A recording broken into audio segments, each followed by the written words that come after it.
যে হঠাৎ করে পিছে থেকে কেউ আমাদের নাম ধরে তিনজনের বা একজনের নাম ধরে ডাক দিল, হ্যাঁ। তখন না আমরা তুমি লুকিং গ্লাস দিয়ে পিছে চেয়ে দেখলা যে একজন অবয়ব, হ্যাঁ, অনেক মানে অনেক অদ্ভুত দেখতে একটা মহিলা আমাদের পিছে দৌড়াইতেছে। তখন কি করবো আমরা? তখন আমি গাড়িটা ব্রেক করে কম আমার 2 নম্বরে ধরছে ধরে কি দাঁড়া এটা কই আমি এটা কি দৌড় দৌড় দেবো। দৌড় দিবা বাইক থাকতে? আমি তো এই কাহিনীটা না, বুঝলাম না ভাই। কথা হচ্ছে পিছনে হচ্ছে আমি যদি টান দে ধরে আমার নিয়ে দৌড় যায়। দেওয়ার বাইক রেখে দৌড় আমরা না না বাইক রেখে দৌড় দেওয়ার কারণ আছে। কারণ আমি যদি বাইক রেখে দৌড় দেই তাহলে ওরা দৌড়ে তো দুইজনকে পাইবো আমার আর পাইবো না। আমরা রাতের ভয়ঙ্করতা দেখাতে বের হলাম। এই তো যেই মোড়টা আমরা ঘুরতেছি সামনে যে জায়গাটা দেখতে পাচ্ছেন সোজা, এটাকে বলে হলো শয়তানের মোড়। আসসালামু আলাইকুম। আজকে আমরা এখন রাত্রে বের হয়ে পড়েছি। তো এখন বাজে হচ্ছে প্রায় 1টা বাজে। একটা একটা বেজে গেছে। তো আজকে আজকে রাত্রের পরিবেশটা আমরা দেখব, যে রাত্রের গ্রামের পরিবেশটা আসলে কেমন হয়।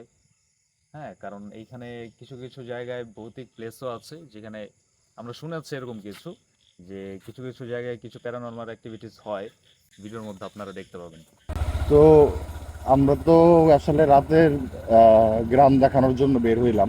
সবাই দিনে দেখায় ব্লগ করে গ্রামের সৌন্দর্য, কিন্তু আমরা রাতের ভয়ঙ্করতা দেখাতে বের হলাম।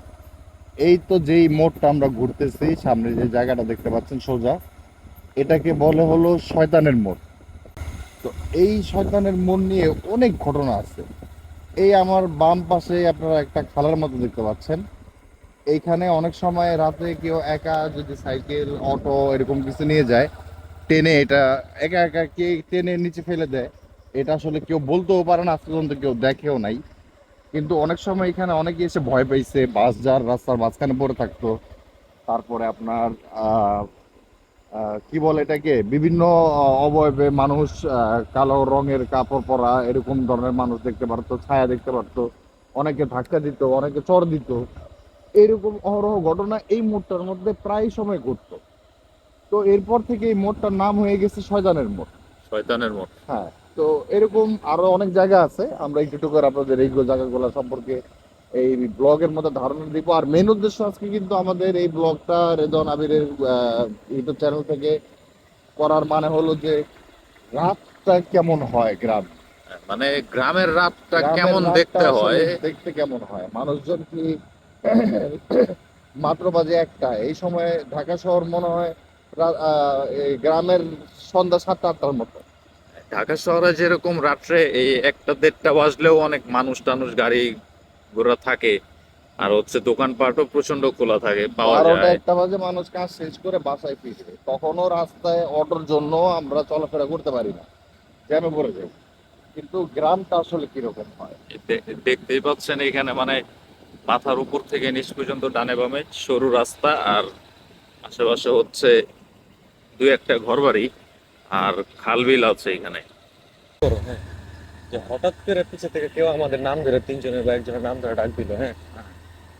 তখন না আমরা তুমি লুকিং গ্লাস দিয়ে পিছে চেয়ে দেখলা যে একজন অবয়ব, হ্যাঁ, অনেক মানে অনেক অদ্ভুত দেখতে একটা মহিলা আমাদের পিছে দৌড়াইতেছে। তখন কি করবো আমরা? তখন আমি গাড়িটা ব্রেক করে কম আমার 2 নম্বরে ধরছে ধরে কি দাঁড়া এটা কই আমি এটা কি দৌড় দৌড় দেবো। দৌড় দিবা বাইক থাকতে? আমি তো এই কাহিনীটা না, বুঝলাম না ভাই। কথা হচ্ছে পিছনে হচ্ছে আমি যদি টান দে ধরে আমার নিয়ে দৌড় যায়। দেওয়ার বাইক রেখে দৌড় আমরা না না বাইক রেখে দৌড় দেওয়ার কারণ আছে। কারণ আমি যদি বাইক রেখে দৌড় দেই তাহলে ওরা দৌড়ে তো দুইজনকে পাইবো, আমার আর পাইবো না। এখন সবার ধরো ভাই, সবার হ্যাঁ, সবার আগে ওই ধরবে দৌড়াইলো, আমার। হ্যাঁ, দৌড়াই কিন্তু আমগো দুইজনের কিন্তু সেফ। সবার আগে তো আবির বাইরে ধরবো, হ্যাঁ। কারণ আবির বাইরে খতম দিতে দিতে আমরা কিন্তু এতক্ষণে বাইরে যেতে না, পারবো। আমার কথা হচ্ছে ধর পিছন থেকে কিছু দৌড়ে আসলো, হ্যাঁ, চিল্লে মিল্লে দৌড়ে আসলো, হ্যান হ্যান আমার টান দিয়ে মনে কর পিছন দিয়ে নিয়েও গেল গা। আর আমার তখন তখন করবে কি? ভাই, আমার তখন পিঠে ব্যথা শুরু হয়ে যাবে। তখন আমরা করলাম কি মাটির ভিতরে লেটকিতে বইয়া, ছোট ছোট বাচ্চারা মাটি থাপড়ে আর কান্দে না, হ্যাঁ। এমনি কান্দো মারছি গ্রামে যে আমার জিনিস আমার দিয়ে যাও, আমার জিনিস আমার দিয়ে যাও। এই যে জায়গাটা দেখতে পাচ্ছেন, এই যে লাইটটা পড়ছে যেখানে, এখানে আপনার আজ থেকে 3 থেকে 4 মাস আগের ঘটনা। আমার ভাতিজি ও মানে মার্কেটে গেছিল, তখন বাজে সম্ভবত 8টা, রাতের 8টা 8:30 বাজে। তো ও এখানে এসে দাঁড়াই ছিল ওটার জন্য, দোকানপাট মোটামুটি এগুলো সবই বন্ধ ছিল। তো বন্ধ ছিল তো এখানে দাঁড়াই ছিল, কোনো মানুষ ছিল না। ও ভাবছিল এখান থেকে অটো আসবে, ও এই রোড আমরা যে রোড দিয়ে আসলাম ও এই রোড দিয়ে চলে যাবে। তো এখানে দাঁড়াই ছিল, ওরে পিঠের মধ্যে এত জোরে থাপ্পড় মারে যে এগুলা মানে ভয় পাইতো না, বিশ্বাস তো অবশ্যই করে কিন্তু ভয় পাইতো না।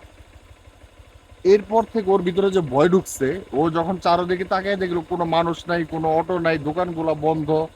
একটা দোকান খোলা ছিল, সেই দোকানটার ভিতরে ছিল, কিন্তু কোনো মানুষ যে ওকে মানে চড় দিবে এটা ইম্পসিবল। ঠিক এই ঘটনাটা এই জায়গার মধ্যে ঘটছে, এই 3 রাস্তার এই মোড়টার মধ্যে। তো চলেন আমরা এরকম আরো অনেক জায়গা আছে দেখাই, আর এর মাঝেও দেখবো আমরা কোনো মানুষের দেখা পাই কিনা। হ্যাঁ, হয়তো বা নাইট গার্ডের দেখা পেলে পেতেও পারি, কিন্তু সাধারণ মানুষ। ঠিক আছে। চলো, এখানে আমরা কতটা পথ ঘুরতে ঘুরতে আসলাম, একটা চায়ের দোকান খোলা পেলাম, আর এত শুনশান রাস্তা দিয়ে আসছি যা বলার মতো না।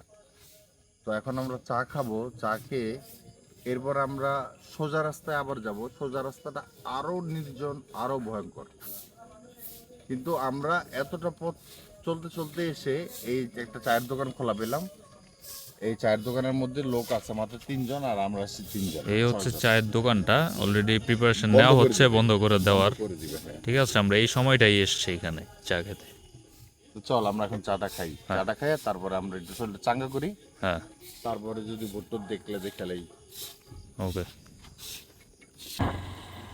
মানুষটা কি ওটা সামনে আলো দেখছো? সাদা সাদা কি দেখা যেতেছে? সাদা ওই যে না, ওই যে ওই যে ওই যে। লাইট জ্বললো নিকলো। হ্যাঁ, আচ্ছা যাই হোক, আমি যে এই ঘটনাটা শেয়ার করতে চেয়েছিলাম, ঘটনাটা কিন্তু এই জায়গার না, ঘটনাটা অন্য জায়গার। ঘটনাটা এরকম ছিল যে একটা ছেলেকে জিনে ধরেছে বা ব্ল্যাক ম্যাজিক করা হয়েছে। তো ব্ল্যাক ম্যাজিকের কারণে ছেলেটা, ব্ল্যাক ম্যাজিকটা ওর ভিতরে এতটা গাড়ায় যায়, মানুষ এটা বুঝতে পারে না, তার ফ্যামিলির মানুষ জিনিসটা বুঝতে পারে না। তো বুঝতে না পারার কারণে এক সময় গিয়ে ওই ছেলেটাকে সেই জিন মেরে ফেলে।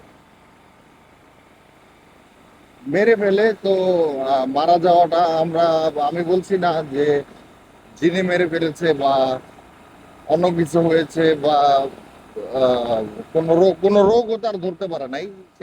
সেই ইয়াং বয়সী ছেলেটা মারা গেছে। তো মারা যাওয়ার পরে ওর লাশ কাঁধে করে নিয়ে প্রায় ওর 7-8 জন বন্ধুরা মিলে ওর লাশের খাটটা কাঁধে করে নিয়ে যায় কবরস্থান। নিয়ে কবরস্থান যখন নিয়ে যায়, তারপরে কবর দেওয়া হয়। কবর দিয়ে বাসায় আসে। বাসায় আসার পরে এমন এক হৃদয় বিতরক ঘটনা ঘটে, যেটা শুনলে আপনারা আশ্চর্য হয়ে যাবেন। যে যে 8টা বন্ধু ওর লাশের খাট কাঁধে নিয়ে কবরস্থান পর্যন্ত গিয়েছিল, সেই 8টা বন্ধু পরবর্তী 1 মাসের মধ্যে তারাও মারা যায়। 8টা বন্ধু যারা লাশ কাঁধে নেওয়া ছিল, ওরা তার সবাই মরে গেছে। সবাই মারা গেছে। এই ঘটনাটা ওই ওই ওই এলাকাটা দিয়ে আমি প্রতিদিন আসা যাওয়া করি, বাট আমি ওই জায়গার নামটা বললাম না। এখন কিভাবে মারা গেল 8টা বল? ওই 8টা বন্ধু মারা যাওয়ার আগে ওদের প্রত্যেক জনেরা বলছে যে তোরা ওর লাশ কাঁধে নিছস, তোদের সবার মরতে হবে। এটা বলছে জিনে। এটা প্রত্যেক জনের সেম স্বপ্ন দেখাইছে, প্রত্যেক জনের সেম স্বপ্ন দেখাইছে। সেম স্বপ্ন দেখাইয়া হঠাৎ করে, তাদের কোনো রোগ ছিল না, কিছু ছিল না, সুস্থ ছিল। তারা প্রত্যেকটা মানুষ ঘুমের মধ্যে মারা গেছে। তারা রাতে ঘুমাইছে, সকালে আর কেউ জীবিত ওঠে নাই। প্রত্যেকটা বাকি 8 জন বন্ধু একইভাবে, একই রকম ভাবে বাকি 8 জন বন্ধু মারা যায়। তারপরে সেই একই কবরস্থানে ওই 9 জন, টোটাল 9 জনকে একই একই কবরস্থানে পাশাপাশি কবর দেওয়ার ব্যবস্থা করা হয়। তো আমি মনে করি এটাই ছিল আসলে আসলে গ্রামের এইসব বিষয়গুলা আপনারা বুঝবেন না। আমরা যারা শহরে থাকি বা গ্রামে না থাকি, গ্রামে রাত বিরাতে ঘোরাফেরা না করি, বা আমরা যে কাজটা করি, কাজগুলো যারা না করি, তাদের কাছে এরকম খবর গুলা যাবে না কখনোই। আমরা করি বিদায় আমাদের কাছে খবরগুলো আসে, আমরা এই খবরগুলো পাই, আমরা জানতে পারি, আমাদেরকে জানানো হয়। মূলত হলো যার যেটা কাজ, আমাদের কাজ এটা বলেই আমরা এই জিনিসগুলোর সন্ধানগুলো পাই, খবরগুলো পাই। বেশি কিছু না, আপনারা এখানে যারা শহরের মানুষ আছে তারা যদি রাত্রেবেলা এরকম 2টা 3টা 4টার দিকে এরকম নির্জন একটা পরিবেশের মধ্যে চলাফেরা করেন, দেখবেন এমনিতেই গা শিরশির করে উঠবে। যাই হোক, আপনাদেরকে আজকে দেখানোর চেষ্টা করলাম এই গ্রামের মধ্যে রাত্রের পরিবেশটা কেমন থাকে। আর হচ্ছে আহ, রাত্রের মানে এই নির্জন এলাকার মধ্যে বেরিয়ে আপনাদেরকে কিছু ভৌতিক কাহিনী শোনানোর চেষ্টা করলাম। আর আপনাদের যদি এই জিনিসটা খুব ভালো লেগে থাকে তাহলে আপনারা আমাদের কমেন্ট করে জানাবেন। আর আমার যে চ্যানেলটা আছে রেদওয়ান আবির, এই চ্যানেলটা সাবস্ক্রাইব করে নেবেন। যদি এরকম আরো ভৌতিক কিছু ঘটনা শুনতে চান, জানতে চান, তাহলে আমার চ্যানেলের সাথেই থাকবেন আর চ্যানেলটাকে সাবস্ক্রাইব বা করে রাখবেন। গ্রাম সম্পর্কে যদি আপনাদের আরো কোনো কিছু জানার ইচ্ছে থাকে, গ্রাম সম্পর্কে যদি আপনারা যদি বলেন যে ভাই আপনারা আমাদের এই জিনিসটা দেখান বা গ্রামের এই সৌন্দর্যটা দেখান, এরকম কোনো রিকোয়ারমেন্ট যদি আপনাদের থাকে সেটাও আপনারা কমেন্টের মাধ্যমে আবিরকে জানাবেন। আবির চেষ্টা করবে সেসব বিষয়গুলো নিয়েও আপনাদের ভিডিও বানিয়ে দেখাতে। হ্যাঁ, যাই হোক, সবার কাছ থেকে বিদায় নিচ্ছি এখন।